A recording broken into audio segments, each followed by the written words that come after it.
Саламатсыздар балдар. Канайланып жана демалыш темасы. Мурда калган жерде отурабыз. Контрол дыхания УИДи. Адамдардагы дем алууну көзөмөлдөө, контролдоо. УИДи основные центры контроля дейт. Адамдарда дем алууну контролдой турган центрлар мээбизде эки жерде жайгашкан. Бул продолговатый мозгто жана мозгто. Же болбосо сүйүр мээбизде жана көпүрөдө. Көпүрө мээ болуп калат. Сүйүр мээ жана көпүрөдө. Мозговое вещество регулирует частоту и глубину дыхания в ответ на изменение pH. Жүлүнүн ичиндеги суюктуктагы pH'нын өзгөрүүсүнө жана көмүрчүлүк газынын деңгээлине жараша мозговое вещество же болбосо биздин сүйүр мээбиз дем алуунун ылдамдыгын жана канчалык терең, кыскабы же тереңби дем алууну ушинтип көзөмөлдөп турат. Регуляция кылып турат экен. Мозговое вещество деп бул жерде сүйүр мээни айтып атса керек. Продолговатый мозг регулирует частоту и глубину дыхания в соответствии с метаболическим потребностям. Сүйүр мээбиз биздин дем алуубуздун ылдамдыгын жана канчалык тереңдигин биздин организмибиздин керектөөсүнө жараша өзгөртүп турат. Мисалы физический активдүүлүк кылсак бул буйрук берип тезирээк дем алабыз. Эс алган убагыбызда азыраак. Ошондой эле. Мост регулирует темп дейт. Көпүрө болсо сүйүр мээнин үстүндөгү көпүрө темпти регуляция кылат экен, көзөмөлдөйт экен. Датчики в аорте и сонных артериях контролируют концентрацию кислорода и углекислого газа в крови дейт. Аортадагы жана сонный артериялардагы датчиктер, сезгич бир клеткалар кышкылтек менен көмүрчүлүк газыны карап турат экен. Ошолордун концентрациясын. Эти датчики осуществляют вторичный контроль над дыханием. Бул датчиктер вторичный контролду катышат экен, дыханиянын үстүнөн дагы бир вторичный контролду катышат экен. Ошону аткарат экен. Мисалы кычкылтек көбөйүп кетсе сезет. Аорта жана артерияда кычкылтек көбөйүп кетсе сезет. Көмүрчүлүк газ көбөйүп кетсе сезет. Сезип аны ошол маалыматтарды жөнөтүп турат. Ошого жараша биздин дем алуубуз дагы өзгөрөт. Мисалы канда көмүрчүлүк газ көбөйүп кетсе, көмүрчүлүк газын чыгаруу үчүн дагы дем алуубуз өзгөрөт. Кычкылтек азайып кетсе, кычкылтекти алуу үчүн дагы дем алуубуз өзгөрөт. Булар сезип турат экен ушундай. Автоматический контроль дыхания дейт. Дем алууну автоматически денебиздин өзү көзөмөлдөөсү. Бөлдү карасаңыз, центр контроль дыхания дейт. Монда көпүрө мээде, андан кийин сүйүр мээбизде эки центр бар. Мозг жана продолговатый мозг. Спинномозговая жидкость дейт. Жүлүнүбүздүн суюктугу, жүлүндөгү суюктук. Ушул жүлүндөгү суюктукка карап, биздин продолговатый мозгубуз, сүйүр мээбиз денебизде дем алууну көзөмөлдөйт. Тез ылдамдуу, тез дем алуу же тереңирээк дем алуубу, ошону жөнгө салып турат. Мисалы, көмүрчүлүк газ көбөйүп кетсе, же болбосо тезирээк дем алдырыппы, же тереңирээк дем алдырыппы, ошого карата өзгөртөт. Бул жерде мисалы карагыла, бул жактан биздин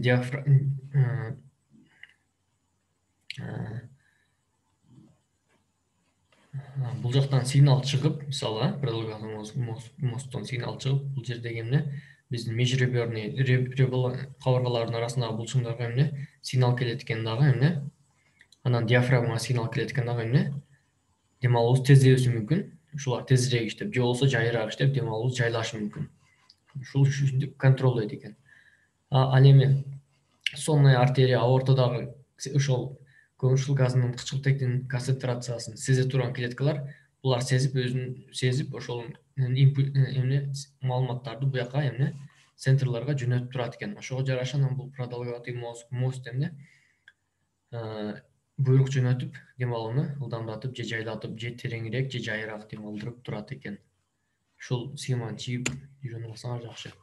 Газ алмашуу ыңгайлашууларына газдарды бириктирүүчү жана ташуучу пигменттер кирет. Газ алмашууну ташуу үчүн, алмашуу үчүн атайын бир пигменттер бар экен.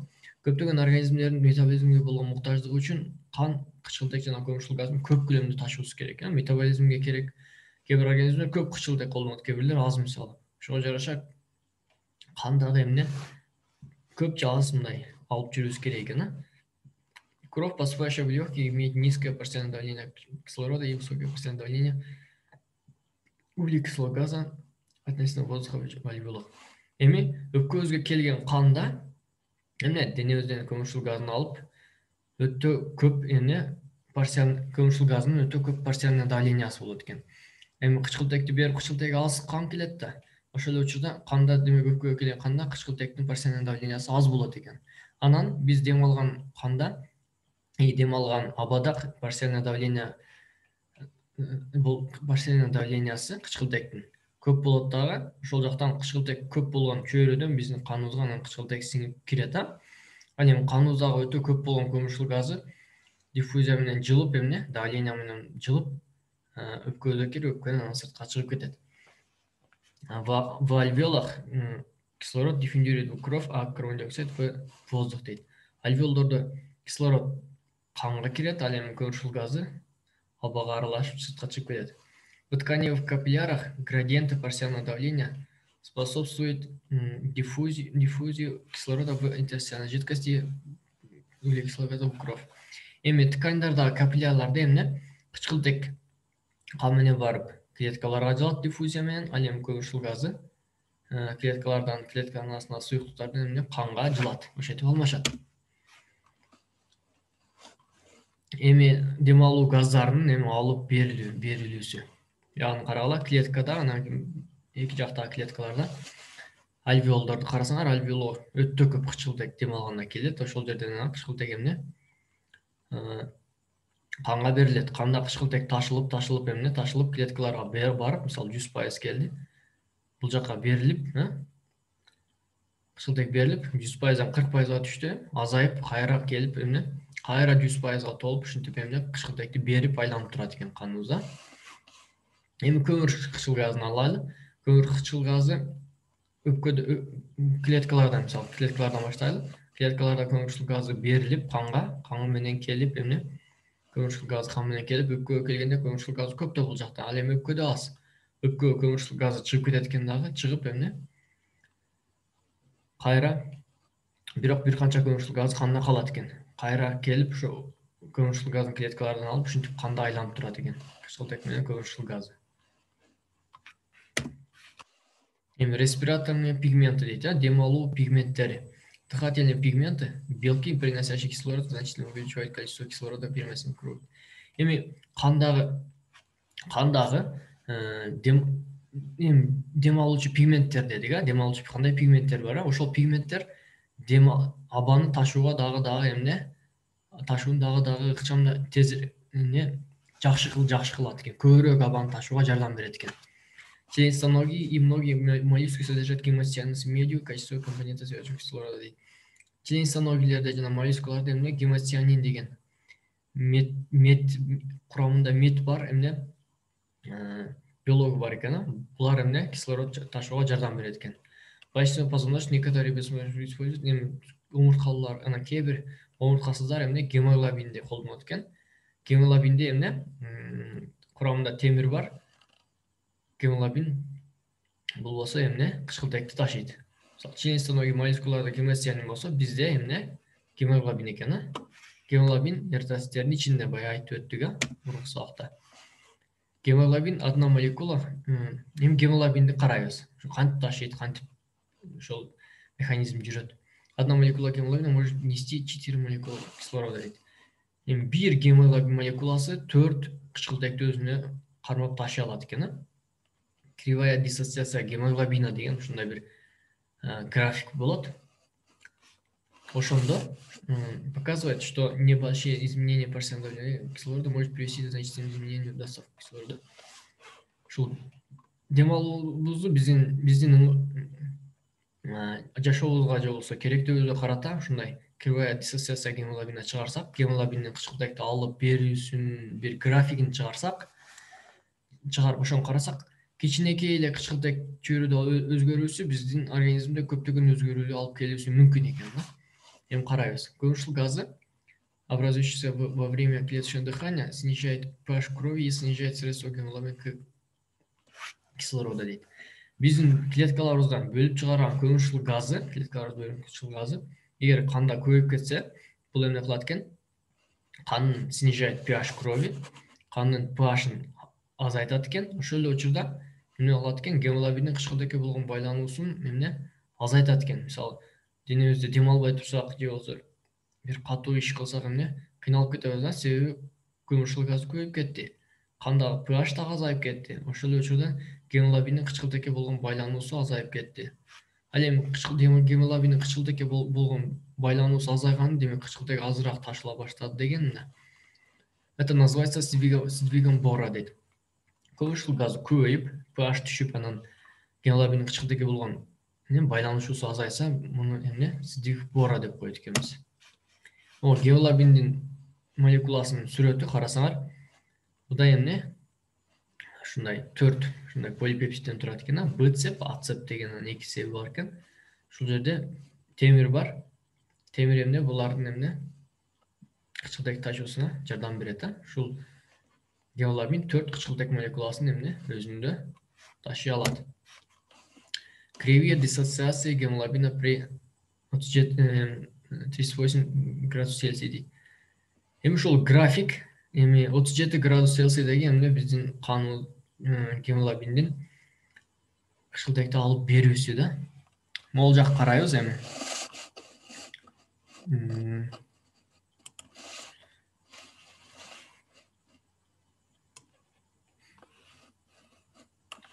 Бакта бул Y огунда, Y огунда гемоглобиндин кычкылтекти ташуусу, кычкылтек канча пайыз өзүндө кармоосу, бул жагында чөйрөнүкү. Мисалы, жөн мисалы дем алып отдыхта, дем алып отурган убагыбызда мисалы парциальное давление 40 дейли, 40 болгон кычкылтектин давлениясында эмне? Гемоглобиндер эмне? 80% кычкылтек толуп турат экен. Гемоглобин өпкөбүзгө келгенде 100% толот могул жердечи.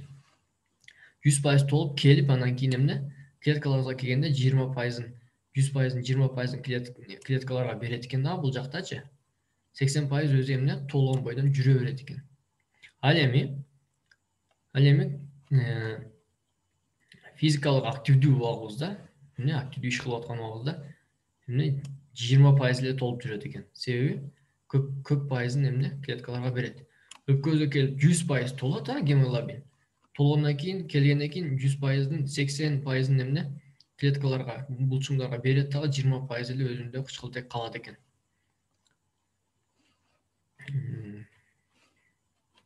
Графикти түшүндүңөр деп ойлойм. Эми могу экинчи графикти карагыла. Бул жерде эгер көмүрчүлүк газы көбөйүп кетсе организмде, мисалы карагыла, могу кызыл чийинди карагыла, анан кийин үзүлгөн кызыл чийин карагыла. Бул жерде үзүк кызыл чийинде pH 7.4 болчу. Ал эми бул үзүлбөгөн чийинде pH 7.2 экен. Мисалы, дем алуу учурунда дейли, 40 болгон убакта, парциальное давление 40 болгон убакта карасак, эмне pH 7.2 болсо, эмне 60-62% өзүндө кычкылтекти кармап турат экен гемоглобин. Ал эми pH чоң көп болгон 7.4 убагында эмне 70%-дай кычкылтекти өзүндө эмне гемоглобин кармап турат экен. Биздин денебизде көмүрчүлүк газы көбөйүп кетсе эмне болот? pH түшүп кетет, 7.4-төн мисалы 7.2-ге түштү дейли. pH көмүрчүлүк газы көбөйүп кетсе, pH түшүп кетет дедик. Ошол түшкөндө, көмүрчүлүк газы көбөйгөндө эмне биздин клеткаларыбыз, гемоглобин көбүрөөк кычкылтек чыгара баштайт экен. Өпкөгө келет дагы 100% толот дагы эмне? Организмде көмүрчүлүк газы толуп кетти, көбөйүп кетти да. Бул эмне? Көбүрөөк клеткаларга кычкылтегин бере баштайт. Мисалы, жөн убакта 7.4 болгон, pH 7.4 болгон көмүрчүлүк газы нормада болгон убакта 70% толуп жаткан болчу, 30%-ын клеткаларга берип атат эле кычкылтектин. 100% алып келип. Көмүрчүлүк газы көбөйүп, pH түшүп кеткен убакта эмне болот экен? 60% айтылат экен дагы эмне 40%ын көбүрөөк кычкылдегин эмне клеткаларга берет экен.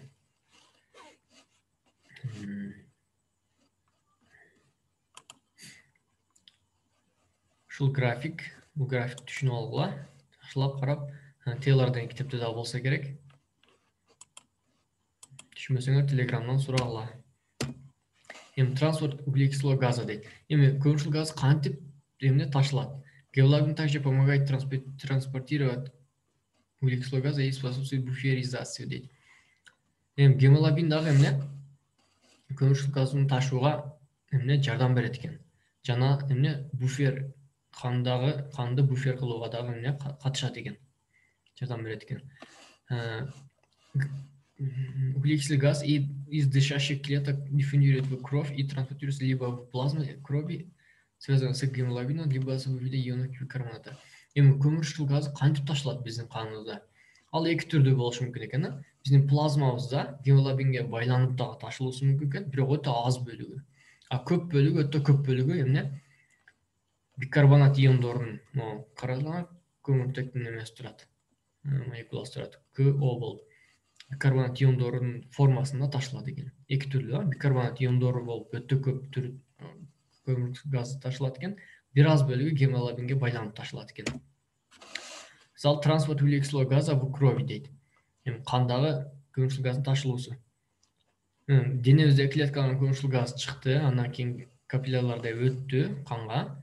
Канда бул реакция болуп бикарбонатка айланып, бикарбонат болуп эмне плазмада ташылуусу мүмкүн экен. Карасаңар, анан ошол эле учурда гемоглобинге дагы кошулуп эмне гемоглобин болуп, гемоглобинге кошулуп, гемоглобинде дагы ташылуусу мүмкүн экен. Ал эми өпкөбүзгө келгенде гемоглобинге кошулган көмүрчүл газ чыгып өпкөгө кирет экен. Ал эми кандагы бикарбонат эмне баягындай механик реакциялардан өтүп, көмүрчүл газдын кайра ошол бикарбонаттан бөлүнүп эмне өпкөгө көмүрчүл газы берилет экен. Бирок көмүрчүл газдын өтө көп бөлүгү бикарбонат ион формасында ташылат, өтө аз бөлүгү эмне гемоглобинге байланып ташылат. Элитный спортсмен животные дейт. Эми элитный спортсмендер, животныйлар дейт. Миграциялык жана суучул сүт эмүүчүлөрдүн эволюциялык адаптациялары бар дейт. Миграциялар, суучул сүт эмүүчүлөрдүн адаптациялары бар. Бул аларга адаттан тыш эрдиктерди, башкача кыймылдарды, активдүүлүктөрдү жасоого мүмкүндүк берет. Чрезмерное потребление кислорода велорогом, похожим на антилопы, лежит в основе его способности бегать с высокой скоростью на большие расстояния. Мисалы, велорогдун, мисалы, аркарга окшош эле бир жаныбар да, же болбосо антилопага окшош жаныбар. Мунун кычкылтекти өтө көп пайдалануусу эмнеге ыңгайлашкан? Ошол жаныбардын өтө тез чуркоосуна жана эмне высокой скоростью өтө тез чуркоосуна ыңгайлашкан. Өтө тез чуркаганда булчуңдарына көбүрөөк кычкылтек керек да. Ошон үчүн өтө кычкылтекти эмне көп пайдаланат экен бул жаныбар. Терең сүңгүү менен ыңгайлашкан дем алуучу аппараттар, терең сүңгүүгө ыңгайлашкан жаныбарлардын дем алуучу аппараттары кычкылтекти сактап, акырындап түгөтөт. Мисалы, терең сууга сүңүп кеткен жаныбарлардын дем алуучу аппараттары кычкылтекти өзүнө сактап алат экен дагы. Деңиздин астында жүргөндө аз-аздан ошону организмге берип, алардын деңиздин астында жүрүүгө жардам берет экен.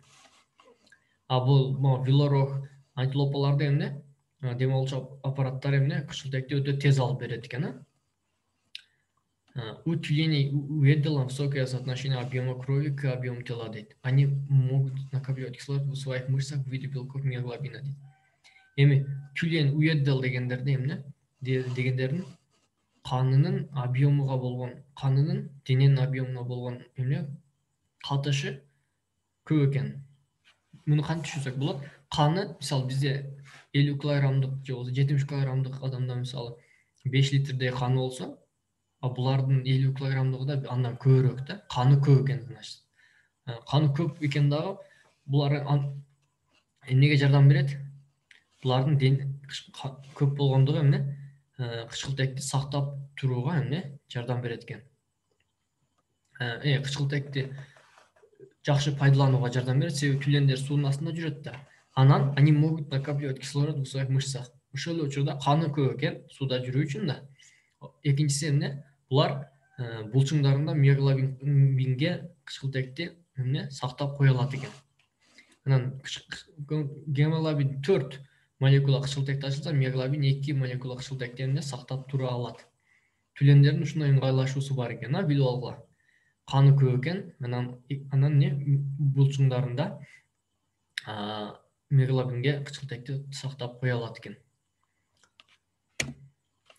Эми кайталоо, вдох, дем алганда кычкылтек келет биздин организмге.